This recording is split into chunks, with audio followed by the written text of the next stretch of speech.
Welcome to the Brewtiful Game. As always, I am Blake here with Ferris. Hola.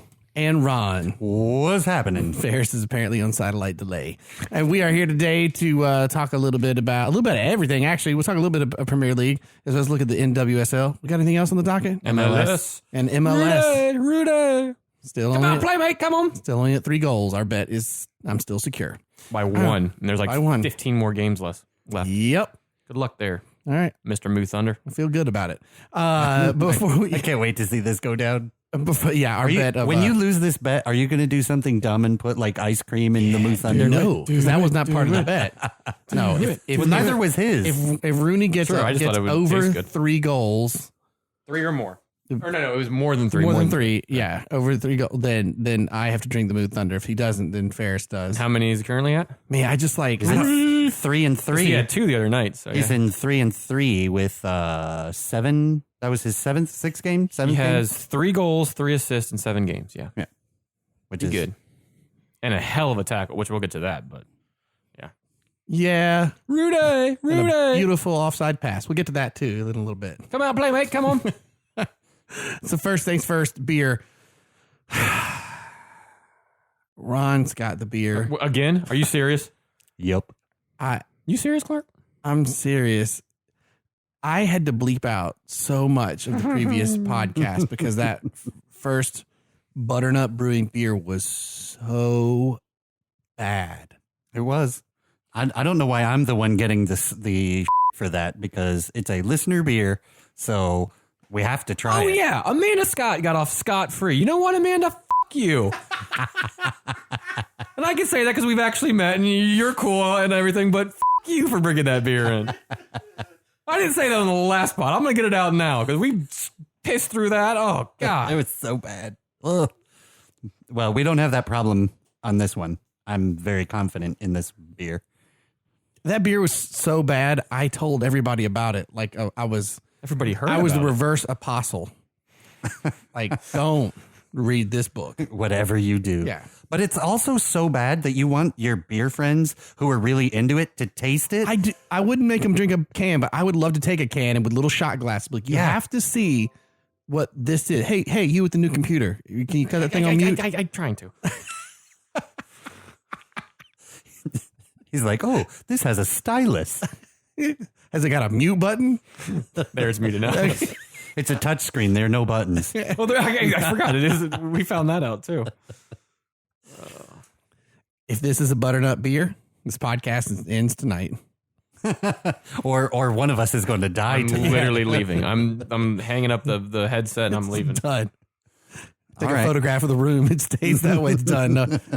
We just seal it off. Yeah. Come back in 30 years. So this brewery is from New York. Okay. That's 1 strike already. No, I'm just kidding. It's not at all. Okay. Starts with a B. No. No. Not that New York beers are bad. It's just the last one from New York. Where was it? Gaddisville? Garrettsville. Oh, do you know that it's the #1 brewery in Garrettsville? Because it's the only one in Garrettsville. Yeah, I saw that advertisement. I Made like me that we're mad. still mad So at them. Oh, I'm so still mad at ridiculous. them. I seriously think they're doing it as a mean joke. There is no possible way those motherfuckers up there are serious. This is what happens. I start cursing so much. Just go back and listen to the first half hour of that pod, and it's just angry about that beer. All right, that's it. No more about that beer. We gave them enough airtime. 3 strikes, you're out. Piss off, butternuts. Okay, so this one is from Burlington, Vermont. All right. Another northeastern beer from a brand new brewery to the pod, Switchback Brewing Company. Switchback, Which is a super cool name for a brewing company, I think. or a 90s band. Right? Switchback. They're the distant good cousins of Nickelback. They're the ones that made something of themselves. This brewery is pretty interesting because, again, it's from Vermont, but it's also 100% employee owned, which is kind of cool.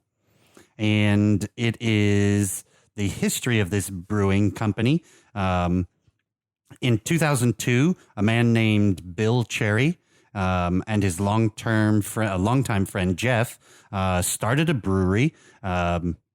Bill was pursuing a career in brewing, and Jeff had started his own electrical engineering company. The two of them kind of got together and decided, what the hell, we'll go for it. So they got a small business association loan. I don't know if any of you guys remember those. The SBA was, huge in the late 90s. And they started a brewery with brewing equipment from a failed brewery in Arizona. And they trucked it all the way across to Vermont. And the very first pint of Switchback Brewing that was ever served was served at Ake's Place in Burlington, Vermont, October 22nd, 2002. Almost coming up on their anniversary. Close. Yeah. And they've been expanding like crazy. The primary brewer is started with Bill. Is a crazy eccentric guy for flavors, and that carries true into this beer. So this can be weird. Yeah, it's going to be fun, though. They have 8 normal beers that they run, and then a host of seasonals. Rotating specials, 1, 2, 3, 4, 5, 6, 7, 8, 10 rotating specials, and then they do different limited runs. For instance, they have a tequila barrel-aged Thai lime goza beer. What the? What? Yeah, tequila barrel-aged Thai lime goza. Is it goza or goes? Whatever. I don't care. I hate them anyway. I've yet to have one that I really like. Yeah. I can't. It's just I can't even name one that I I've had. can't wait till I get my sour beer on this pot. shut up. I mean, you guys can drink it. I'll partake, but man, I haven't met a sour I like yet. All right, so this one is part of the Flynn on Fire Special Festival. So Flynn on Fire, this Switchback does this thing called the Flynn on Fire Festival. And it's presented by this brewing company. It's a fire fest in the south end of Vermont, I guess, where they're from, which is a celebration of all things that are smoked, fired, or flamed. I want to go. I know, right? It's Sounds like fun. September 29th from 3 to 10 p.m. Delicious. Yeah. So it's an acclaimed, it's a curated selection of art, music, food, and beer from Switchback and other nationally acclaimed breweries to celebrate the launch of their Flynn of Fire smoked beer series. Well, can I guess the style? Hold on, we're not there yet. You can, but not yet. Yeah, let me know when you're there. I want So it's a gigantic festival outdoor. They have main stages. They do the Circus of Fire is there, and they do a huge blowout. And it's a ton of fun. You can go to their website, switchbackvt.com, and then look up the under news and events, and you'll see the Flynn on Fire. Switchback. Wow. Playing it. I know. It's just got that. I like that name. So I snagged a beer from the Flynn on Fire series. Blake, would you like to do your guessing? I mean, if it's a smoked, then is it a Roche beer? Nope. Oh. So the Flynn on... So is it then a traditional style that's not usually smoked? Because a Roche beer's got like smoked malts or barley. I mean, this is not normally smoked, no. Oh, man. I don't know then. What you got? So the Flynn on Fire Beer Initiative challenges the conventions of modern beer culture by exploring the endless possibilities of smoked malts. Each of the expertly crafted beers in this series proves that when done right, smokiness adds complexity and character to their beers. Our mission is to stoke the fire and bring these virtues to light. Push the boundaries of your palate with Flynn on Fire. That's on their website. They have 4 smoked beers. This is one of them. It is a Blackstrap Ale. 5.9% ABV, 30 on the IBUs. This smoky dark ale is inspired by Switchback founder Bill Cherry's time in Kansas City. Blackstrap Ale harkens to Kansas City's iconic barbecue tradition with its combination of sweet and smoke, derived from an outrageous use of smoked, roasted, and caramelized malts with a hint of dark brown sugar. Drink up and dream of burnt ends, which is like the brisket burnt ends. Thank you. With an explosion of bold, smoky flavors. Ooh, Switchback Blackstrap, give a dog a bone. I bet this thing would taste tasty with some meat on the bone. I don't know why. Yeah, you pop neck throat, huh?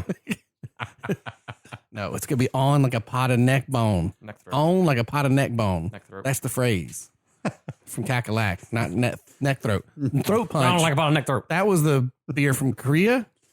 Yes. Throat punch. Yeah, something like Yeah. that. Boot throat punch. Booth. Right, wasn't it? Yes, it was. Oh man, Right out of boot throat. I'm excited about this sucker.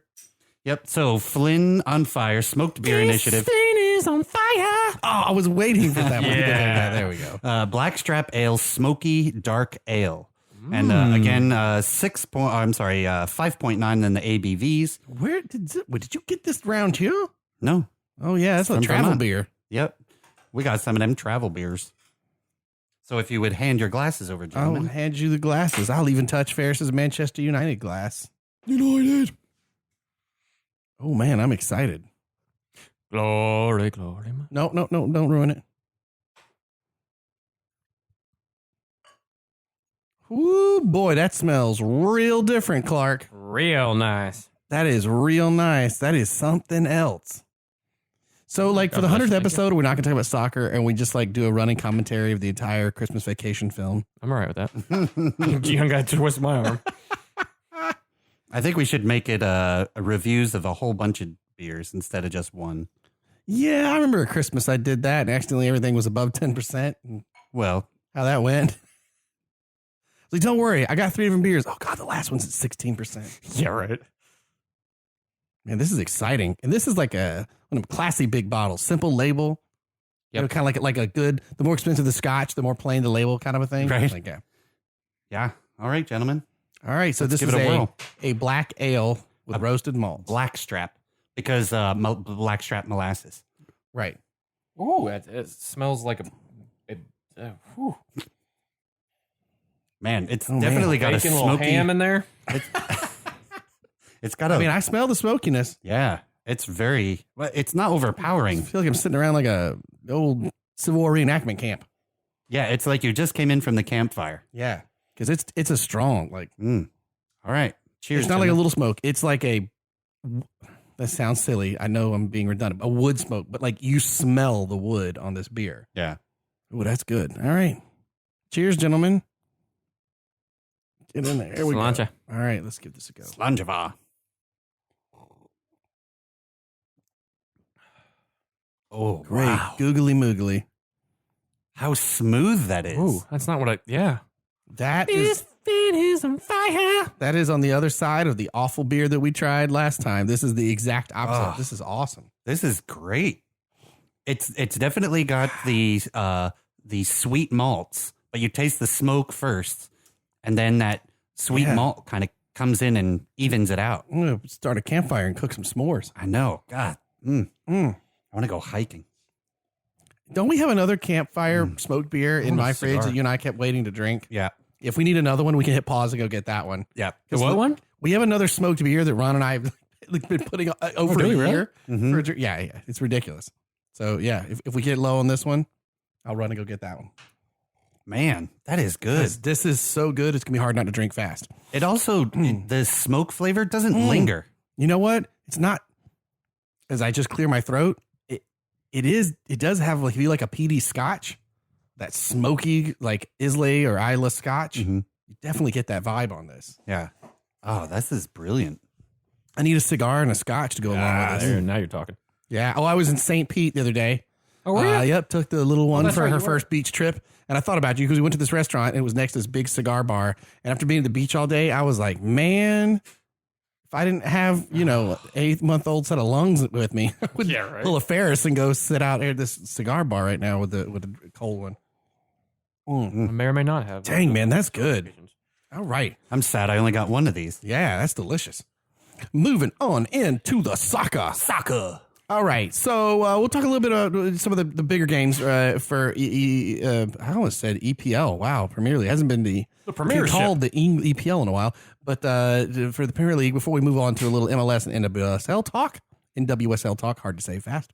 So first up, opening game, which we all actually had the opportunity to watch together in a rare moment where we were all free at the same time to see this past Friday Manchester United kick off at home against Leicester City. Yeah, that was a play the lottery game because we'd never get to all be together to watch. Yeah. soccer. It worked out awesome. We were at Can. Did you say that? Yeah, oh yeah, we were at the Cricket Can A lot of fun. trying their that Belgian IPA Yeah, we that had. was real good. Was it Aya? Yeah, no, that was the New England style IPA you and I right. had Yep. afterwards. The first one was that Belgian one. Oh, good. Yeah, and then I had some like English. Oh, the English style strong ale. Yeah, that was pretty good too. in the pump or the pull cask, Yeah. pull draft. Well, this was a good result for Manchester United 2-1. Ferris, you're the Man U fan. What's your takeaway from that match? Good result. Yeah, that's number one. First and foremost, 3 points. But 3 points. Gave up a late goal to Mr. Jamie Vardy, who came on in the second half. Not quite sure why he started, or why he didn't start, but got a kind of a late goal off the post and whatnot. But started off very strong. 3 minutes in, penalty. Sanchez was trying to cross the ball, and one of the defenders for Leicester clearly used their hand, their shoulder, and penalty. Sanchez was going to take it. Pogba took it off him. Pogba was named captain in this game, which is kind of a rare treat and kind of a surprise to most people, because a lot of people think that Mourinho and Pogba has this riff and the things he said preseason and during the World Cup of how he should play this way for United and so on and so forth. Well, Pogba was named captain in this, and he stepped up and just calmly took a lovely penalty. And I always hate when players do the real slow stutter step up and just, which he did, and I hated it, and I was like, oh my God. But he just calmly side foot curled it in the upper corner and just beat Michael all the way. Didn't even really celebrate, but that kicked the game off in 3 minutes, and then it kicked the game off, and then there was just this lull. And it's like United just sat back and let Leicester continue to come on to him. yeah, that game got real boring Yes, it did. at that point, and it just got real boring. And then I questioned whether, well, lucky you got a penalty early on. I'm not sure this game would have had a score. It could have easily been 0-0. It would have been tough. Yeah, Yeah. it would have been tough. And Leicester were the better team, probably for a majority of the first half.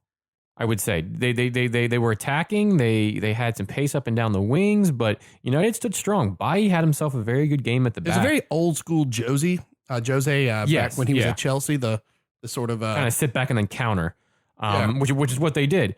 And first half, Leicester was the better team. They went in, they went in a goal down though due to Pogba. Come out second half. The second half was about the same. United looked a little bit better. They were a little bit more pressing, a little bit more in the game. Like their legs had kind of warmed up a bit. And Luke Shaw with a lovely goal coming off from his left back. a guy that spot had there. also caught some crap from Oh, Mourinho. a lot. Yeah, absolutely. And probably Interesting. only Who in the didn't starting. catch crap from Mourinho? Yeah, but This he is was true. definitely singled Yeah, out. though. for overweight and not really caring and not really wanting to practice and so on and so forth. And probably only in the game because Ashley Young is still on his holiday or just getting back in the fold after the World Cup. But Luke Shaw had a great game. And oddly enough, this was Luke Shaw's first ever goal in the Premier League. Really? He did not score a single goal at his time at Southampton before this. So Well, that's actually not a shocking stat.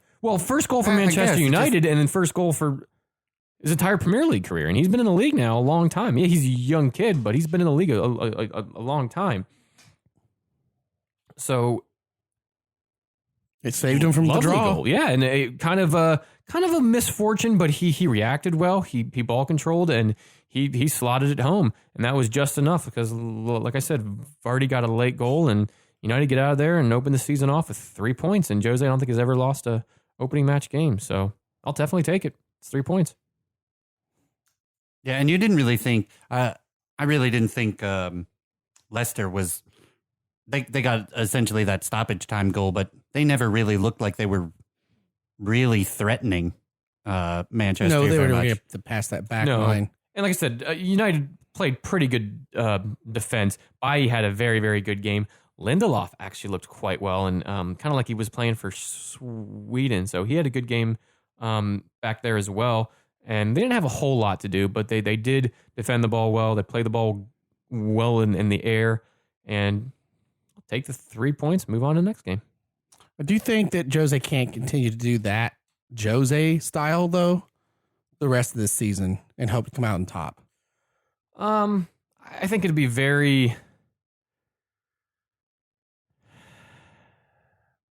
I don't know if he can do this the entire year, and I don't know if he can do this against the Man Cities of the world. That's what I mean. The Yeah, Liverpools of the world with the Lessers of the world. Yeah, yeah, absolutely. And majority of the league probably. And even in the Champions League, I don't know if he's going to get away with this. But one thing we have never really seen Jose do is really alter his tactics too terribly much. He kind of stays true to that strong, defensive, solid, organized, counter-attacking game. Kind of sit back, you absorb it, and then counter as fast as you can. And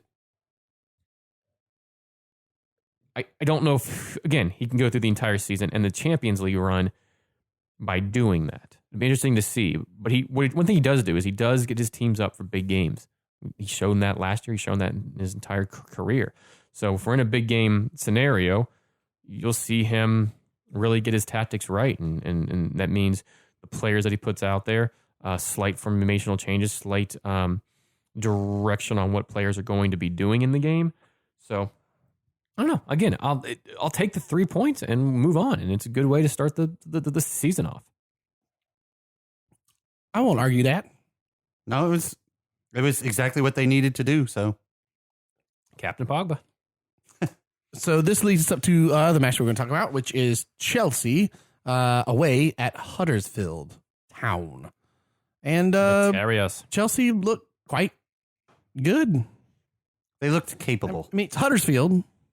Yeah, but they looked more, again, I know it's Huddersfield, but they looked more potent on the strike than I've seen them look in a while, particularly since missing a true striker was kind of like the big thing for them. Right. And they still, I mean, for all intents and purposes, they still are. Murata really needs to step up and find his legs on this team. He didn't have a very good season last year with the Blues, and I mean he's creating some things. His hold up play is good, but you got to score goals, man. You have to take some shots, and he's got no. It doesn't seem like he's got much shooting confidence right now. Chelsea completely outpossessed Huddersfield Town, like 62 or 63 to 36 or 37. And man, they just essentially walked all over them. I thought it was interesting where he played Conte in this game. Not his holding role, but more of an attacking. Yeah. And it paid off. Conte got a goal, not the best of goals. He kind of scuffed it onto the ground and bounced over for Chelsea's first goal, but nonetheless, still an interesting. And the midfield they started off with was quite interesting, I thought, because they started Jorginho, who kind of played that Conte role. Right. That's why Conte pushed a little bit higher up. And he played next to Ross Barkley in midfield. Right. Probably because, there's still some players out from the World Cup. But an interesting midfield there. And against Huddersfield Town, you're really not going to see them push too hard or kind of get uncomfortable there in the midfield. And then Jorginho with a lovely, cheeky penalty kick. Yeah, it was. Right before half. Yeah. He basically... Dirty pool, mate. I mean, it's perfectly acceptable. He had a really nice kind of run up, and just before putting the ball in the back of the net with a wicked strike, he just calmly side-footed it, and it totally stood Ben Harmer up from Huddersfield Town. He basically kind of fell over to the side, and that ball just trickled into the... Right. Was it right down the center? Just a little bit off to the keeper's left. And I think the thing that really comes out of this match is Chelsea knew this wasn't going to be a match that was going to be difficult.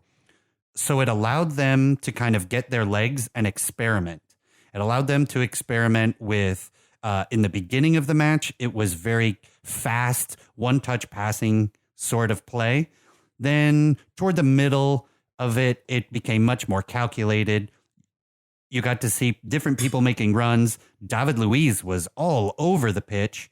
And back on the pitch, because he didn't see a whole lot of time during Conte's end of his time there with Chelsea. Well, he was also injured. Well, so that has a lot to do with it. But he was benched for a lot of the time under Conte as well. So I think the thing they really did was they got to experiment a lot, and especially their new keeper, Arrizabalaga. God bless you. Thank you. From Spain. He really got to kind of command the back four. And that's also something of note, is that Chelsea's not in the back three anymore like they were under Conte. Yeah. They're now under the back four. So I think they're more suited to play a back four than they were a back three. I don't know. Cahill's not a back three player. I'm sorry. What I mean, the back three that they played under their championship year was pretty solid. So I think it's really just how this manager Sarri wants to play. He brought them out in a 3-3-4 formation, which is also not very Chelsea like. So all in all, I thought it was a good match, especially because we got a lot of experimentation, and we also got to have a win and a good morale boost for a team that has needed some morale in the recent months. So I think this is all going to end up being all right. I think we still got an uphill climb, and I think we're going to struggle under teams like Man City, Liverpool, Manchester United, Arsenal, but that's good company to be in. So I'm all right. Conte who? That was your headline. You can kiss my grits for your next headline. What did I put there? Oh, Arsenal versus Man City. was maybe a little cheeky. Yeah. Arsenal lose at home 0-2, and this jerk writes Emery out. Just more of a smart ass than anything. Well, that was what, like, how many bad Arsenal fans there are. There's no reason for social it. media. No, it's ridiculous. Because here's the takeaway. Man City is considered one of the first teams with the viability to really run for a repeat champion of They're the odds-on favorite right now. Yeah, they have the makings of a dynasty. Oh, yeah. So you got a new manager comes into Arsenal, 0-2, trying some young players. New and young. Yeah, new and young players trying. This doesn't bother me. It's a rough two opening matches to Man City and Chelsea. Now, if it's a draw or it's a 0-1 and it's Huddersfield, well, that's something to talk about. But this doesn't concern me for the future of Arsenal. And you got to see your new defender, Socrates. Say that last name. That's his last name. Socrates. No. Socrates is his first name. What's his last name? Is it? Yeah. Hold on. I don't know. He just didn't. That's not how you Good luck pronounce with it. this one, 'cause Did I you don't watch even Bill know. and Ted? It's Socrates. Socrates. Well, on the Premier League website, it only has Socrates. That's because they can't spell the last name. Let me throw this one at you. It was like Kaká. They only did the one. Yeah. Papastapalopoulos. Yeah. Remember Papastaphilopoulos? It's Remember because honestly not we it. were talking about him in the notable ends. Papastapholos. Papastopoulos. Papastopoulos. That's what we got to call him. If I had a hippopotamus for Christmas, it'd be a papadopoulos for No, Christmas. Papadopoulos runs the franchise of Ian Nacho Gyro Shack. place down the down the way there. It's the competition. Big Papadopoulos. Well, yeah. Hippopotamus. Do it. You know, I had a hippopotamus for Christmas. It'd be a papadopoulos for Christmas. One of the things I thought was interesting is I did like him starting. I thought Czech starting was interesting as well because remember they had a big signing in goal, Bernard Leno probably. But the Mustafi and Papadopoulos as the back two just So great. It just it scares oncoming Oh yeah, you get strikers. Yeah, Mustafi and Papadopoulos. Yeah, two old men back there. But Ramsey playing in a very advanced role, which is interesting. And then the young kid, Matteo Guendouzi, French kid, which is Arsenal's like 30th French kid in the past like 10 years that they've started. He was the big question as to why he started. And he is a fine contender for best hair in the Premier League now. He could beat out Fellaini. Yeah, That's right. true. That hair was nice. And he looked young. He did. He had a couple of spurts or a couple mistakes. He was at blame, in my opinion, for the first goal in Sterling. He let him cut inside, did not close down, and then he made that mistake where it was in the second half. He kind of stepped up, allowed Aguero to get on and go 1-on-1 with Czech. Czech made a lovely save to keep him out and keep it 1-0 at the time. But he did have spurts of looking like he could be something. He could be something mid-end of the year and then for years to come, because I thought while he had those mistakes, I thought he was organized. I thought he was technical. I thought he was, for the most part, controlled. I thought he kept his composure for the most part. A couple mistakes, but that's a young kid playing for one of the biggest clubs in the world at home on their debut against the Premier League champions. So you're asking a lot, and I thought he did himself okay, and I think you guys do have a player there. And then Lucas Torreira came on in the second half, and he looks like a little Mighty Mouse, little hornet, little. See, there's a lot of good to take. If this is the same result in 12, 15 weeks, but right now, this is fine. Also, Lacazette, when he came on in the 50-something, somewhere there, he had a great shot. He turned up the tempo on your attacking really well. He came on, and in a matter of minutes, you guys had 4 or 5 shots on goal. Yeah, if you weren't playing Man City, it could be a very different situation. Yeah. So, and he didn't miss 2 of those shots by very much. So I think you guys are going to warm up pretty fast into this season. Maybe not against Chelsea, but I think this can be a rough match against Chelsea. They're still finding their footing. I think we're pretty equally suited, to be honest. I would agree more with Ron on that. I do think you're pretty equally suited, and it would be interesting. 2 new managers, some new players on either side. I think it's going to be a very interesting match tomorrow. I agree. Lumbersexual wearing the wrong colors, though. That's even better. I forgot about that too. Are we playing at the Emirates? Do you know? I think it's at Chelsea, right? Because your opening match was at Huddersfield. Oh, right. Yeah. I think it's at Chelsea. I do believe. And we don't have this match listed, but I think the other team to talk about it would be Liverpool, as they net 4 against West Ham, who, geez. Naby Keita looked fantastic in that game. Yeah. Boy, I'm glad I put Mane on my EPL fantasy. He had 2 goals in this game? Yeah. Here's the thing, man. Liverpool, with the news out now that Kevin De Bruyne is going to be out for the next 3 months, I know that's one player for Man City.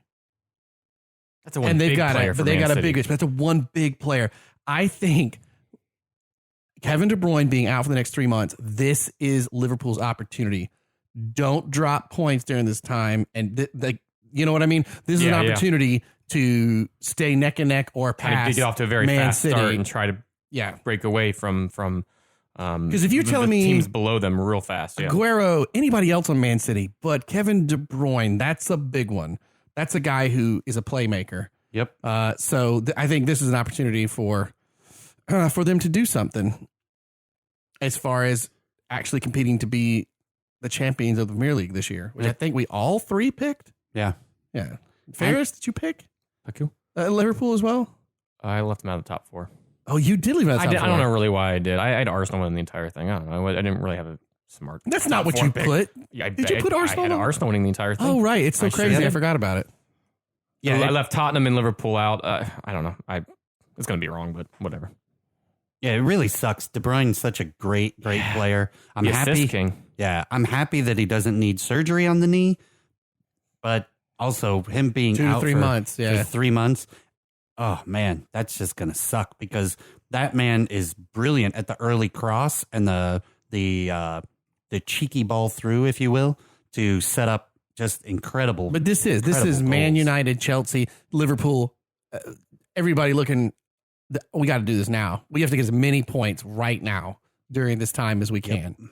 Because when he comes back on, they could fall behind, right, or be neck and neck, and then just walk them all through. Yep, I agree. It's rough for when does Champions League start? The draw happens, I think, early September because they're still going through the preliminary stuff right now. Because I know they really want to make that push for the Champions League. Yeah, it's early September, and it'll start probably late September, going into October, but soon. And I think that's why I had them out of my top 4 because I think they'll focus more on the Champions League because Klopp was so close to it. But I don't know. They have so much talent. They have a lot of depth this year now. They looked really strong, and they look scary. They are a good team. Sad to say it, but they're a very good team. You're sad to say that, and I'm not sad. It makes me sad. It's depressing. Their match this week is on Monday versus Crystal Palace, which so, I think will be a very fun match because Palace was Zaha Nothing and to some of the lose. players. Yeah, I think they'll give Liverpool a bit of a fight there. it should be pretty entertaining. I agree. You had a question. Favorite thing about the Premier League being back? Single favorite thing. I mean, it's soccer breakfast time again. Good show. It made me so excited to cook some sausages and eggs and watch some soccer. Like, it just felt right. The world felt right again. I agree. After that amazing World Cup, it just kind of It's like we didn't skip a beat. Yep, it just seamlessly flowed right into it, and you saw so many of your favorite players in the World Cup that are back in their clubs here for the Premier League season, and so I agree with Blake that the soccer breakfasts are always great, but also the broadcast team for NBC Sports. Oh, they're great. Oh, Aren't they? yeah, man. I really enjoy having them as part of my weekend to watch soccer matches. It's just awesome. You wake up And they were all on site this weekend. It was with nice. Rebecca Lowe, and she's always fun. Kyle Martino, what was with his hair? It wasn't his normal, like, really on point, coiffed very mane. wet in England. This is true. But he was indoors. It's very wet. What? But yeah, that's my favorite thing. Games, of course, and then the I broadcast. like seeing the new stadiums too. I liked watching like Wolverhampton. Yeah. Yeah. And how the stadium last year was in ruins. They look fun. I know but they look fun. Like they'll be fun to watch this year. Mm-hmm. Also, real quick, as this beer warms up, do you notice that the smoke flavor is it's more really pouring out now? Yeah, it's there. Oh, that's so good. So we'll move on to a little. Hold up. Whoop. I didn't give mine. Oh, I thought you had yours. Just leave me out. God, Blake. Then you didn't have one? He just I read have it on one. his new computer. What you need? Just compose it with your stylus on your new computer. This thing is pretty cool. It's like he's got a tray I of was Palm Pilot trying to with a backdate stylus. some games for the next topic. But anyways, I think my favorite thing is the newness of the season, the new stadiums, the new kits, the new signings, the excitement, the new managers. That newness brings a sense of excitement, a sense of hope, a sense of anybody can win this. New non-nipple hugging Yes. jerseys. Yes, exactly. Just the newness of it all is yes, we get it every year, but it's always something new. You have Wolverhampton's new stadium. You have Craven Cottage back in the Premier League. You have a Wales team back in the Premier. It's just the newness of it all. Good haircuts too. Enjoy Like, that it's Welsh great. team. Some new tattoos. It's fantastic. Enjoy that Welsh team because after them watching them play Bournemouth, I don't know that they're Yeah, going to be around much longer. Oh, that was rough. Yeah. Good for Bournemouth. Oof, that was rough. Now moving on to some MLS. It's the way he does it. We have to stop that. No, we do not. So do we want to go straight talking about the United and Orlando match? Sure. Do we have to? It was the most talked about. I mean, it's another frustrating late loss for Orlando. VAR not being used to call back an offsides penalty that was retweeted around the world. Or offsides. Oh, Yeah. It was offsides, bro. That last goal? They've looked at it. They Yeah. looked at it. No, that wasn't offsides. He was onside. We have to, as Orlando City fans, stop pointing the finger at pro refereeing and VAR. We are a team. We are poor defending. But if we are someone bad. is offsides, they're offsides. He was not. Hagita should have been sent off. Don't throw a cheap ass bow like that. Hey, Yoon, don't throat punch somebody in the 95th minute. We are a team. We don't deserve to win these games. There was one bad call against RJ Allen that should have been, yes, they came out and said it was a bad call. Yes, I understand that. But every game does not have to be about the refs and pro refs. I'm not making this about the refs, the game, Terrible. the red card, but that was offside. They were But terrible. Rooney's used to playing at Man United and scoring off offside what stuff. Rooney did was phenomenal. And it was a nationally televised game, and he's lifting this DC United team who can be in the hunt for the playoffs now. Playoffs? I'm inclined to agree with Ferris. You're just mad because he's one goal away from you drinking a mother Thunder. Oh, Jesus. Sorry. Ferris is out of the gate today. Damn. It's the stylus. It made me do it. It's the stylus. Oh, jeez. I'm going to see how long we can get that sheet again today. No, oh God, please don't. That took me so long to edit. When I was watching that and Rooney just charges out, first of all, I don't know why you don't just square that ball. The second you get there, square that ball and let your teammates run onto it. That was just complete. I was just so annoyed. Baffled. Just completely annoyed. And then there was a trip that prevented one of our players from springing on that empty net at the end. We had two guys like barreling down the center, though. Yeah, we did. But so I'm not by any means am I saying the refs were, I don't know. It was just a normal game. I don't really think the refs were terrible in it. It is interesting that VAR was used 5 different times. That It was doesn't still bad. Like the level of reffing in this country is still bad. It feels like it's gotten worse. It's bad, and to use it 5 times, as Ron was saying, I mean it's bad. But he was consistently bad. But they've gotten. I don't even know how to. That means it's a joke. Like you almost like don't use it at this point because they're using VAR at times. You can see it's a wrong call, and then they uphold it or make a reverse. They shouldn't. It's not. It's like worse than just missing it when there was no VAR. It's very interesting because if you had 5 clear and obvious errors in that match, well, and not all of them got overturned or but it should be one or two times being used. When you have doubt that the referee's call was correct and you think it's a clear and obvious error, you go to the VAR. So 5 times in that match, that it's not really boding all that well for pro referees. But I don't. Unlike a lot of the fans, I don't blame Orlando City's problems on the referees and the officials.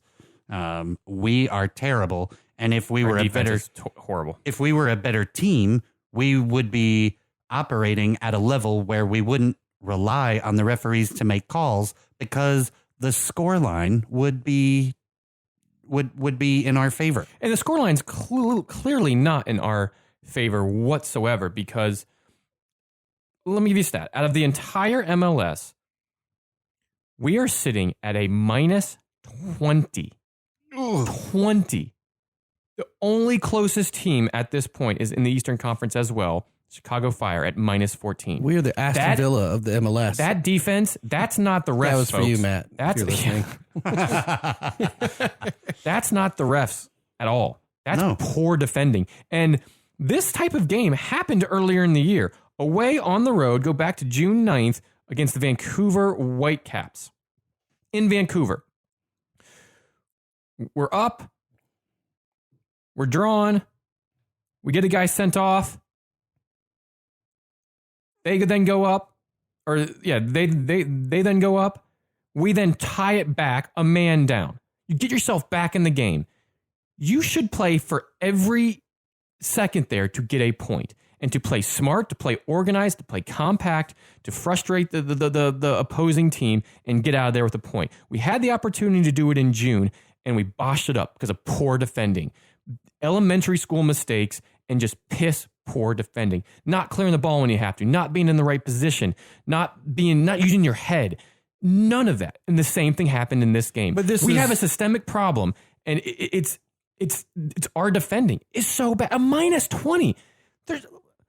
That's the entire. We double the lowest team in the Western Conference at the current time. There's 2 teams in the Western Conference that are a minus 10. We double that. We double Minnesota United's goal difference on a minus 10. we're not good. We can't defend. You're not going to win any sort of league without a defense. We have none. We also don't have that great a midfield, and our attacking shows up. Well, it's Or got front office. They need to get the ball from that midfield to them. But I think the reason that, not that the really crazy stuff is not overzealous, but the reason you're getting the refereeing stuff is if you're, whoever your team is, if you're sitting around and you're having a miserable time because you're supporting a club that's doing terrible, and you're dealing with the normal ref situation that is MLS, not just Orlando, because Columbus, right, this past weekend also had an awful refereeing situation. Or was that the previous weekend? Yeah. It was really bad too, where it was like, what? A not a VAR used and then a VAR used and then not overturned, even though it was clear. So it just means, if your team's winning and you're getting bad VAR refereeing, you're not going to complain, So that's where you're going to get all the referee. But I do think though, still, like I've said it every year, MLS as a whole, to get bigger in the world, has got to fix that refereeing situation. That's not the fault of where that is not where Orlando is now. It's just you're just a lot of our fans use that as a scapegoat to go immediately there and not look at the that is inconsistencies with the team. Our fans, if one of our players hits the field, they're screaming at the ref for a card. Right. Like we have a very uneducated populace when it comes to the actual rules of the game, in my opinion. And we were at a game not too long ago, and a friend of ours was not there. Excuse me, and was sending texts during the game, kind of saying, "Oh, we're watching this. This is like an ESPN game or something that we played. I don't remember what the game was." And he's like, "Man, I'm an Orlando City fan. I'm huge, but I'm watching this game. We have some terrible fans. Every time they pan over to the supporter section, it's the middle finger, it's yelling at the refs, it's obscenities being yelled. It's just that's not good. Like we're not we're not in the 1980s in England in this extravagant, supporter clubs and football factories there. No, it's not. There are some. We should support the team, not in a way that is so negative towards anything that has the slightest bit to do against Orlando City or is against Orlando City. I'm not at all defending any of that behavior because I agree with you. But there is a you have people going to games that have over the course of joining the MLS have slowly watched the club slide into worse and worse and worse. And there are a lot of little things. We all have season tickets from the beginning, so we're members of Society 21. Remember that? We have our name on the side of the stadium because of that. I know where you're going with this. And we get cool stuff every year. Yeah. Oh, wait. No, they already stopped that. So blame the front office. Get mad at the front office. But that's what I mean. Like there is definitely a disconnect that is now, I feel like, at a dangerous spot for them because we all got our emails about, being season ticket holders again next year. And I will bet that those representatives are sweating because people are like, no, thanks. Yeah. Or the emails that they're getting back are probably not too polite. Yeah. It's so, but see, if you'd kept up those kinds of things, those like, I don't mean like buying off your fans because you give them a free scarf or something, but it's just it's when you add it all up, right, that it looks bad, right? If you felt like you were still being taken care of by the club as an attendee, a fan going for your experience or whatever, even if the team was playing bad, you could say, well, at least, but when it all starts to kind of, chip away, when it piles up, it's losing, it's firing 3 coaches in 3.5 years. It's bad play. It's poor defending. Guy who helped found you doesn't handle himself personally, and now no longer here. I mean, it's like you're right. It's a combination of things, and we got to get the ship turned around pretty quick to just start to make our way out of the storm. Yeah, because I'm going to be shocked if they don't lose a ton of season ticket holders this go round. You may not notice because there's a waiting list. I know, but they still have to go a couple of calls deep. You may go to that waiting list. But, all right, it's okay. I don't. The board needs to look at the front office and take a good hard look. That's where your problems are. Your problems are not on the field. The on-field problems are a symptom of the greater issues. Oh, even though we don't have the best back line or things like that, we have enough talent on that pitch to be far more competitive than we're being. I'm not 100%. saying number one or anything like that, but to be way more competitive than we're being. Yep. Like that's just the Agreed. truth of the matter there. Just sucks. All right. So, okay. One thing we kind of forgot about this entire thing is Rooney did have a phenomenal game. 2 assists. He created this last gasp, what people are possibly calling the best goal in MLS history. So essentially, the goalkeeper comes up for a last-minute corner. Why would a goalkeeper come up at 2-2? Well, it's DC United and Orlando City. They're below the playoff line. DC's trying to get a spark going. They were at home, primetime television. Let's try to get a goal. Well, it kind of got played out in a favorable... Hold on real quick. Yeah, go ahead. Just as a point of clarification, the DC United goalkeeper comes out for the corner. Just so we paint this picture. Yes, correct. And the ball gets favorably played out to Orlando City, and the DC goalkeeper is having to try to hustle his butt back to goal before we can get a shot on. And we have Will Johnson going off to the left, and 2 runners in midfield. And, maybe Johnson didn't see them at first, but wide open field in front of him. Wide open goal. It's still on our side of the half barely, and then crosses over to the other half. As it crosses over to the other half, Wayne Rooney is booking his bald hair-plugged ass straight back. And his ass is hair-plugged? I don't know. I wouldn't be surprised.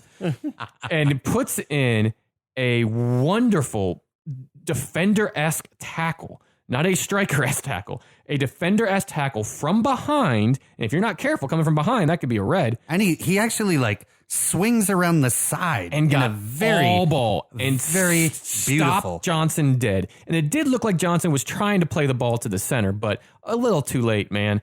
Whether you were trying to shoot or play it to the center, going to Ron's point earlier, just play it to the center of the field. And if anything, it just takes time off the clock. In one touch. Don't take 10. Right. Don't take 2. Get the ball going quick. Get the ball to the center. Yes. You know that there's a man on you.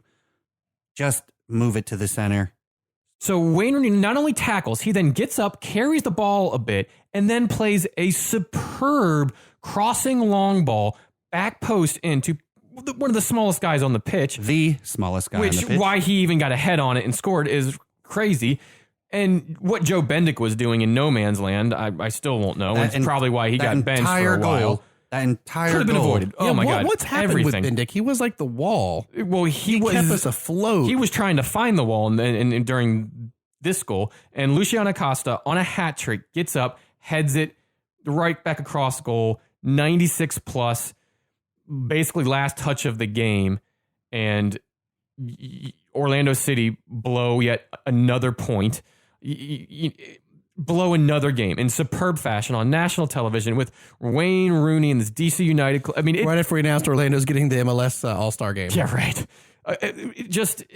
Wonderful play though by Wayne Rooney. I mean, that's telling me that he's not coming over here for a DC vacation. He's coming over here to play. And he didn't get a goal in this game, but he had 2 assists. He had a big tackle at the end, and he provided and worked for his club. Let me ask him. This is just like I'm denigrating Rooney, and that's not what I'm doing at all. But like Rooney in Premier League, everybody's kind of feeling like it's time for him to go do something else. He's lost a step as far as the Premier League is concerned.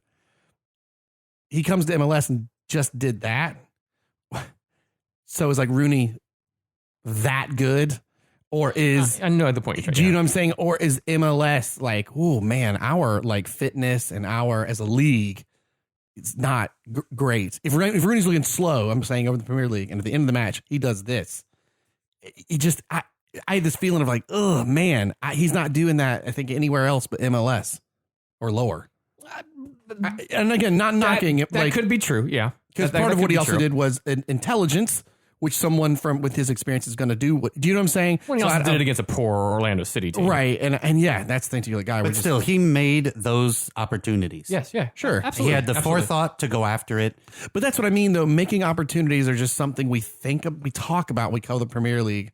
And I still feel like when I watch MLS, there is a feeling of batting a ball around and, oh God, it got in, as opposed to creating opportunities. I agree with you, but that's also why we're bringing in people like Rooney and Zlatan and David Pirlo Villa's and yeah. David Villa, and because we need to up the ante in the league, and God knows our infrastructure for the sport in this country is getting better, but it's still not where it needs to be. So I think the only way to do it is to bring these players over, even though I don't necessarily always agree with how they do it or why they do it. It is making an impact. And I mean, and then he parlayed that into, was it yesterday's game or 2 days ago game against Portland at home? He had 2 assists against Orlando City. He then had 2 goals against Portland, and they go back-to-back wins, and they are slowly creeping up the table with games in hand.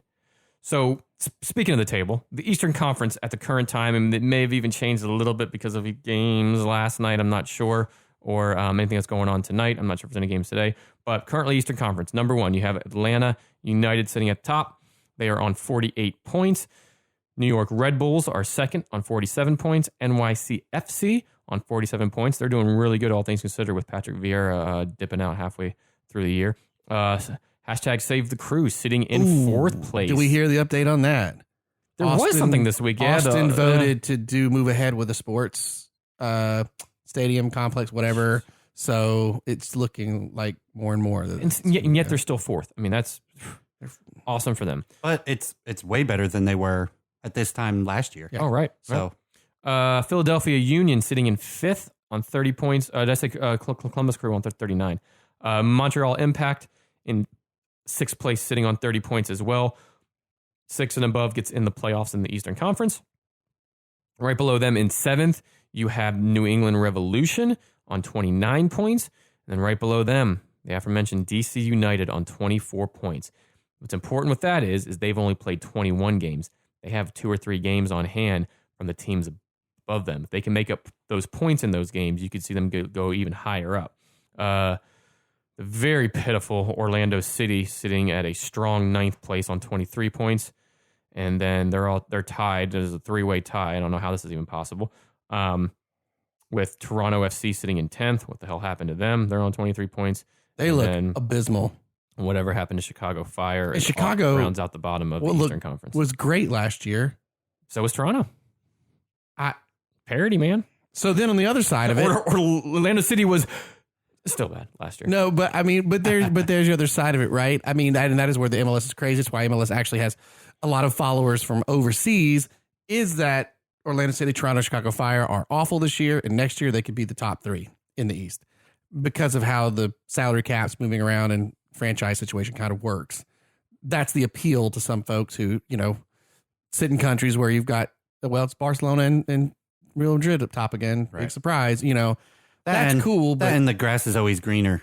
Oh, sure. You're always looking at other soccer leagues other than your own going, oh, that's better. Or this is better. Yeah. So. And we don't have great defending, so there's a lot of scores that happen. Yeah, true. Orlando's had a lot of games where we have been scored on multiple times. So. Well, and like I said to the game earlier in June, it's a similar pattern. Like it's just. We're not San Jose, though. Man, we are not San Jose. Shifting over there to the Western Conference. Remember, they have 12 teams opposed to 11 due to the addition of LAFC this year.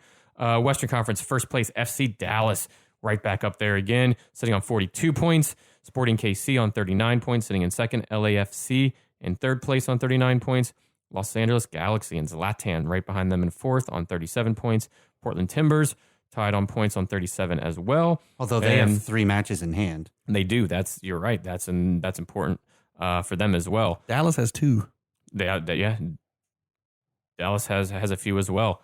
Real Salt Lake sitting in the 6th position, rounding off the playoff places at this time on 35 points, and they're the only team in the top 6 there in the Western Conference on a minus goal difference. In 7th place, Vancouver Whitecaps on 33 points. Seattle Sounders on 32 points, and they're kind of slowly creeping back up there a little bit. Minnesota United sitting in that city strong, 9th place, 29 points. Houston Dynamo, 27 points. 11th, Colorado Rapids on 24 points. And then, like Blake mentioned, in 12th place, San Jose Earthquake, only sitting on a dismal 16 points. But even then, still on a minus 10 goal difference, or we have a minus 20. Ugh. And that is their MLS tables at the current time. How are you guys feeling about them? August. Like the season this year? It's felt last year was a little more fun to watch as a neutral to get teams that are doing well. I'll leave Orlando out of this. The World Cup kind of shifted our focus a bit on it. I do like some of the additions. I like that Zlatan's up there in the playoff picture. I like that LAFC's there. FC Dallas and Sporting KC, really good markets for soccer back there in the Western Conference. And then Atlanta, NYCFC, two teams that play good style of ball are up there in the Eastern Conference. Columbus Crew up there, both New York teams. And now you have Wayne Rooney's DC United climbing up the table. So I think it's starting to heat up, and I'm going to be excited when the playoffs come around. Not that we're going to be in it, but there should be some good matchups come October. I think it's hard. We're not looking at the MLS through the most clear glasses, only from the respect of we went from such an amazing Premier League right to the World Cup. And the World Cup had probably the best matches across the board of any World Cup in recent history. Yeah. It was phenomenal. And then we're back to the MLS. And that's, I think, where things like the refereeing situation are a detriment, because if you're someone that, started watching the World Cup because friends are watching and then decided to watch MLS, you'd be so confused by things like the VAR. Do you know what I mean? Yeah. Like, it's so that is where that is a problem, because you should be using the World Cup as a time to, step up or step up your viewership, even with the U.S. being out of it, Yeah. So I think it's hard to objectively say that the MLS is or isn't fun, because we've been watching such world-class soccer all summer. I do think you've got fewer teams that are going to be the cream of the crop up top, though. You know what I mean? Like for example, in the East, there's a 9-point difference between 5th and 4th place. You know what I mean? Right. The tops are kind of burning ahead. I don't know if you'll get that, because there was a real race for that 6th. I always say what's going on. Maybe DC United. I could easily see New England or DC United moving up there in Montreal spot. Montreal not looking great. They're in that 6th spot only because teams like Orlando are worse and below them. And I can see the Union drop down as well. I do think DC United will continue this, and I do think you'll see them sneak. You could see DC United and New England as the 5th and 6th. Yeah, it could. So something interesting for the DC United match that's coming up this weekend. Fox Sports is about to make history with an all-female announcing crew for the DC United match on a nationally televised game. That's cool. Is Ali Wagner a part of it? Hold please. I have the names. No. So Lisa Byington will call the match. Danielle Slayton will join her in the booth, and Katie Whittam will work the field level. Interesting. So this pretty is cool, though. Yeah, Fox Sports 1 is assigned a former U.S. national team soccer defender to handle analysis, and a one-time college player with years of broadcasting experience for the play-by-play. And then the sideline reporter's been working MLS games since 2005. So what's amazing about this is, like I said, it's a national broadcast of a U.S. men's pro soccer match, and this is the first time that it will be that a men's level, a men's professional team game will be called entirely by a female broadcast crew. Very cool. So, hell yeah, go you. Good job, Fox Sports. Before we pull completely out of MLS, I found that what I was talking about basically is in Austin. They just voted, the city council voted on Wednesday to approve plans for a soccer stadium to host the soon-to-be relocated crew. That's what occurred just recently in Austin. Those are the steps that they have to go through. So I knew there was something that had just occurred with Columbus. Well, but Columbus still also dealing with attendance issues. So yeah. Even though which is why they want to move them, but they're still playing well in the field. Hey, Marky Mark and the Funky Bunch just said he'd buy him. Oh yeah, right. I'm like, what do you want? Get your Wahlburgers all up in there? Well, like, and he also owns a few card Wahlburgers are going to be across the friggin' like film Transformers 12 over there. Screw you, Mark Wahlberg. Transformers 5 was awful. It was as bad as that butternut beer. Never saw it. Yeah, you heard it right here, bro. Bud Light drinking Mother Scratcher and Transformers 5. God, the movie was terrible. So real quick, Dude, it was so bad. Why did you waste your time with that? Because I was what part of Transformers 5 sounds any sort of entertainment? Sitting there alone. It's on Hulu with the baby just hanging out there. I put it on for background noise. And then much like the beer we had, I couldn't stop hate watching it. My wife comes in about an hour into this 5-hour epic. And it's so inept. We can do a whole separate podcast on how the inept filming of like shots where people appear magically beside other people. It's the worst. Oh my God. I was so angry. Mark Wahlberg, kiss my ass. Fine. Don't kiss my ass, kiss his ass, kiss your ass. Happy Hanukkah. Merry Christmas. So, I have a question that I don't actually know the answer to. And no, I'm never going to eat at Wahlburgers. That's like eating at what is the one in California? The In-N-Out? Oh God, that place. We just lost everybody out west. They gone. You can order off the secret. It comes menu. in and then it goes out. That's what happens. God, that is the rectal rocket of fast food. That's like the old rectal rockets. It's so gross. Anyway, last question on the MLS, and then I promise we'll move on. Rectal Rocket. Rectal Rocket FC. That's our new club. With the Wahlburgers on the front. So, am I crazy? Did the transfer window for the MLS expire over a week ago? Okay, well, Premier League's was right prior to the opening of kickoff Premier League. Although trades or loans could still happen over in to some degree. And the same thing with MLS, right? That window's closed, but loans and stuff can occur. No. Once the transfer window's done, unless your business because we're just getting somebody on loan. Yeah, and we shouldn't have. There's the gap. What's the word I'm looking for? The loophole is other countries, like other parts of Europe have their thing going, right. So someone could get loaned out to a Chelsea or whatever, right? And it's the same thing. No, because in the Premier League, other countries can go in and buy their players still, but the Premier League can't bring in anybody new right now. I don't know if that's the same to Ron's point as for MLS, the MLS. Because there's MLS got a lot of weird rules. Right. Man. There's tags, there's general allocated, there's targeted allocated, there's your mom's allocated. Like there's all sorts of allocated stuff that Lord only knows what kind of weird give him a money loophole there is. They could give him a designation that doesn't matter. I'm going to look it up because I don't think we should have been able to. Yeah, but if we couldn't have, the news would have blown up about that. They just felt so bad for us. So like, oh, hell, we'll let them just sign somebody. I mean, people would have freaked out about that. I mean, maybe they just haven't figured it out yet. Because I'm guaranteed it's allowed. It's just another weird MLS thing. I've got to figure it out because that's bugging the shit out of me. I don't think that it could. Yeah, I don't know if they could have come from internal or not.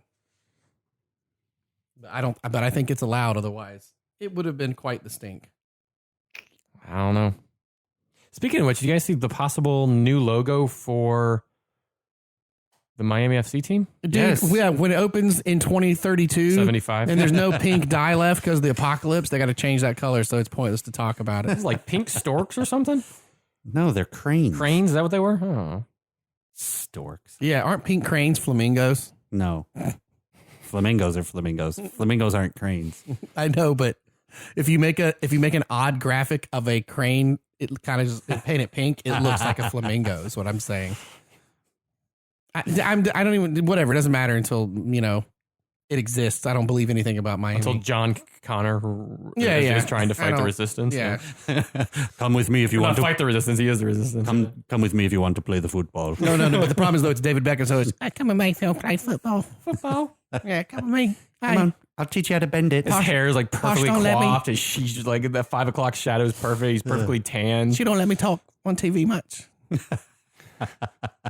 That Deadpool commercial was so great with him. That was pretty brilliant. Yeah. Oh, so pretty good. Brilliant. Can we talk about a much more exciting league and much, just all around awesome league that a lot of people forget about? Yes, we can.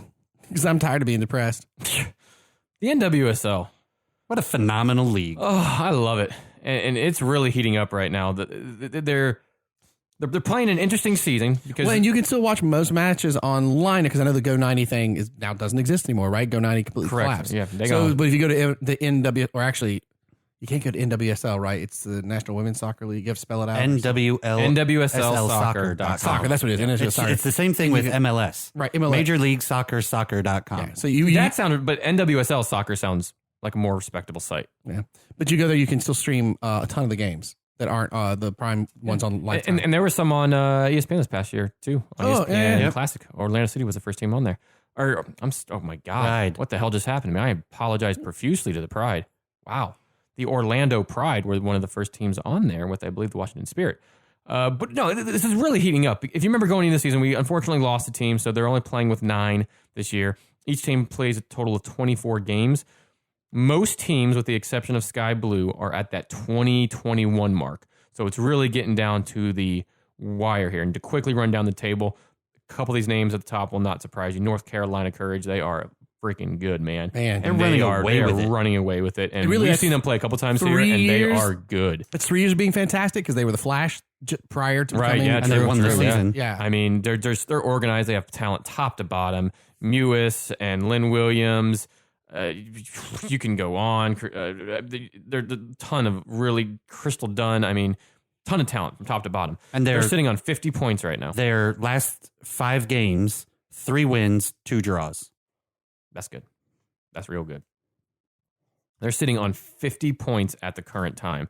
And that is 13 points better than second place Seattle Reign, who is sitting on 37 points. Then right below them, the Portland Thorns, who kind of started real rough, but are now starting to kind of catch their stride, I feel like. They're sitting on 32 points, and they have the leading goal scorer in the league so far, which we saw her this past week score her 11th goal here in Orlando. Miss Lindsay Horan, who is an absolutely phenomenal player. They're sitting in third. Real quick, the Portland Thorns, like you said, are climbing through the table. Their last 5 matches, 4 wins and a loss. Yeah. Yep. And they still have about, they have a game of hand from those 2 teams above them. They're sitting on 32 points. Our Orlando Pride are sitting on 30 points. A little bit of a dip as of lately, and we threw away some points against Sky Blue a few weeks ago where we really needed to win that. Say that because sitting in 5th right behind us is Chicago Red Stars, sitting on 30 points as well. And again, I think they're, Ron, you may be able to check this, but I think they're climbing up the table as well. They've had a batch of good games. Yeah, their last 5 games have been 2 draws, 2 wins, and a loss. The Pride, who are right above them, are 1 win, 2 draws, 2 losses. So Chicago's right on the heels of Orlando. And then a team that hasn't gotten mentioned a whole lot, but has a lot of players, and if they can catch their stride here in the last few games, you may see them sneak in. Not quite sure, but the Utah Royals sitting on 28 points in 6th place. Houston Dash sitting on 26 points. Washington Spirit sitting on only 10 points. And then Sky Blue FC, a couple games in hand, only sitting on 4 points. And they have the Orlando City minus 21 goal difference. So they're down there in city range. And they got that 4th point against Orlando Pride a few weeks back. And we really should have won that game. But the NWSL, yeah, exactly. The NWSL is really heating up at the current time. Some good matches tomorrow. I know North Carolina and Pride 1st and 4th go at it. When do the playoffs kick off for them? I believe in September, mid to late September, but I don't know if there's exact dates to that quite yet. I think. Sorry, Ferris. I didn't mean to interrupt you. I think a game is played since you did this. Oh, that's very possible. Because very the possible. NWSL's has Houston Dash in 6, Utah Royals in 7. 8 is Washington Spirit, and then 9 is Sky Blue. So yeah, they've been playing a lot of midweek games this year and kind of scrunching the schedule. I think that's also partly because we're going to get into World Cup qualifying for the Women's World Cup. Ile de France, Il World Cup. None of that was correct. French. Wait, but I like to say it. I mean, how do you think the table is gonna? Who is gonna be in that top 4? I think you're kind of looking at it. Yeah, I would think kind of the agree order with that you. it's in even is probably going to be the order that Yeah, it's. I would kind of agree with you. I think Chicago's going to boot Orlando out. Their form, I hope not. they are coming into a exceptional form at the right time of the season, and I think Orlando is really having some issues putting the ball in the back of the net and then being able to close out that game. So I think I think Chicago's going to sneak in and take that 4th spot. Yeah, unfortunately, you may be right. I mean, you're right. You just haven't been putting the ball in the back of the net. Marta missed that late penalty against Sky Blue. Alex hasn't been full stride. No Sid LaRue in the past few games. She's out on injury. And that's huge. Yeah, so our scoring threat's tough. We still have a solid midfield and defense, though. It's just, I don't know if it's going to be enough to keep us in those playoff spots. I certainly hope so. And Blake, I'll go with you. I think it's going to end pretty much in that side. I mean, North Carolina, Seattle, Portland, and Orlando could be your 4 teams getting in, and that'll be a great playoffs if those 4 teams do make it in. If that's the case, we're going to have North Carolina right off the bat. And we have them tomorrow night, 7:00. So, but tune in. It's so easy to tune in. Yep. Yeah. And you see some wonderful games, absolute wonderful games. And again, unlike what I was kind of complaining about MLS, plays, the run of plays that lead to scores intentionally. Yes. Intentional run of plays, like technical style. There's no flopping on the ground. There's no Nancy crying and trying to fix your hair. There's none of that. Why has it got to be Nancy? Yeah, why got to pull her Or into Jim. It? No Jim style hair. I mean, I don't know. No, there's no Neymar in on the. Because no Neymar in. Exactly. That's what I should have used. Yeah. That's still funny to me. I love seeing all those kids practice the Neymar. Yeah. It's so great. Do the Neymar funk. Flap. Yeah. And then roll 4 extra times. Oh, man, this beer was really good. It was very good. I'm kind of sad that there wasn't a second one. No, I Yeah, agree. me too. I could only get one on the plane, so. Fair enough. Well, while you're doing a little bit of editing, what about that other one you guys got there with? Oh, we're editing the other. Yeah, we're editing it together, and we got to put our stickers and open some more Panini That's true. packs. We do have a We're still crap doing ton. World Cup Panini stickers. Yeah, we'll do that after the pod's over. Maybe we'll crack one more beer. Thanks for listening, everybody. Especially as we start to approach our 100th episode, I don't know that we'll do anything insane for it. We're just kind of excited that we're actually getting to the number 100. But as always, if you want to find us anyway, whether it's Twitter, Facebook, all our social media, and also how to listen to us on any of your different favorite podcast apps, whether it's Apple Podcasts, Stitcher, Google Play, Google Podcast, I believe has just launched. Oh, have they really? And we are on Google Play. We may have to do something to make sure we're on Google Play. So for our Android friends, we will try to get that settled quickly and get a link so you can easily find and subscribe us on there as well. But the easiest place to find all that is just at the website, www.thebrutifulgame.com. There's also some sweet t-shirts for sale on there.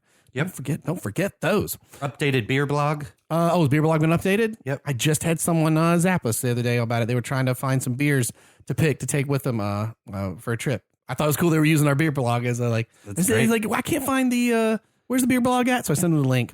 But We're at over 100 beers that if you just go to archive that's on our website, it'll take you to there and show you the entire beer list. Well, one, it'll show you all the different episodes, but it'll also show you the entire beer list of all the beers that we've tried. Ron, you do an awesome job with that, man.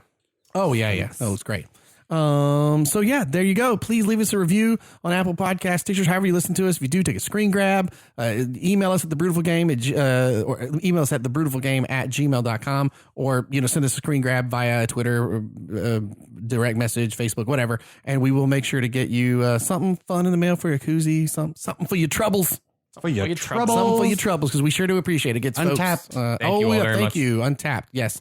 Don't want to forget Untapped, which is still so much fun. I think that's like my favorite social media platform because there's no politics, there's no anything. Yep. It's just, hey, Good what beer. beers is my buddy trying down the way here? Oh, cool. Yep. Like, I love everybody connecting with us And because the functionality of it is really good too. It's simple. You can fly into a new city. This is what I do all the time. Fly into a new city, open up the Untapped, hit the GPS button, and it tells you all the cool beers, bars, and breweries that are. it even lists like stores and Yes. whatever. Yep. No, The access to beer is so Untapped. great. Sponsor us. We talk about you all the time. We need to reach out to them. Yeah, we do. Because I do. That app is great. And I just like with people from listening all over the country and you discover all these beers. I forget a know about lot, it. but it's still fun. So real quick, how many beers have we had on the pod? Well, Non-repeat. Ron beers. said we had crossed over 100 So how a many few different pods beers are you ago. talking about? So, sorry, when you say repeat, you mean We've only ever like repeated. we discovered that on the 100th episode you weren't here, or not our 100th beer, not our 100th episode, that you were not here, and just as to rehash a classic, Ferris and I did a Guinness. Correct. So, but that we had a Guinness on the first episode. So when you're saying a repeat, not Right. a style, but the literal. We've repeated 3 beers. Pacifico Guinness and We didn't Oh, repeat was Guinness. it the Die we- Live Free or Die IPA because of the opening episode? No, the only beers we repeated were the 3 that we started off the pod with, and then the Right. 3 for the reunion. Guinness wasn't one of them. Guinness was not one of them. Guinness was our 100th beer, though, right, Ron? Is that what you said Correct. earlier? Oh, I thought Which we had not had that at all. Our on the pod. our three On the pod. repeats. Now I'm 3 repeats. You had 2 of them. Pacifico, Pacifico, Live Free and Die. Live Free and Die, And whatever the IPA. one that Ron had. It's the it's Allagash something. Nope. Allagash White. No. No, Nope. It's our trivia question for the day. Well, I mean, we did repeat Moo Thunder, but that wasn't for fun. Cronenberg. that's Oh, because of the right. French In World Cup. Yep. We brought the Cronenberg back in. Except we did Cronenberg White. And I brought in both. You I brought in both. but So, yes, yes. yeah. Okay, cool. All right. So that means 117 total beers on the pod. Different beers. Yeah. And what's That's cool cool, is man. when we started the show and got about, 30 episodes in, I thought, is this going to get hard to, but because so many, we could just stop for the next year and do a Florida alone for all the new Oh, breweries. easy, yeah. There's so many places opening and like new things being distributed. I wish there was a Total Wine and Beer closer to me. The one in Millennia here in Orlando is very pain in the butt to get into. Not for me. I live right by that one. There you go. I don't work that far from it, but once you drive in there, it's like an hour vortex Yes. to get out Oh, because of it's traffic. mess. God, that It's parking lot mess. was. But yeah, it's been pretty cool, and see that the craft beers continue to grow and grow and grow as soccer has continued to grow and grow in this country, and I hope it continues to do so because I like doing this. It's like we kind of planned this out a little. I know, right? All right, Good gentlemen, timing. raise those glasses. Love the beer, cherish the game. Oh, the Brewtiful Game.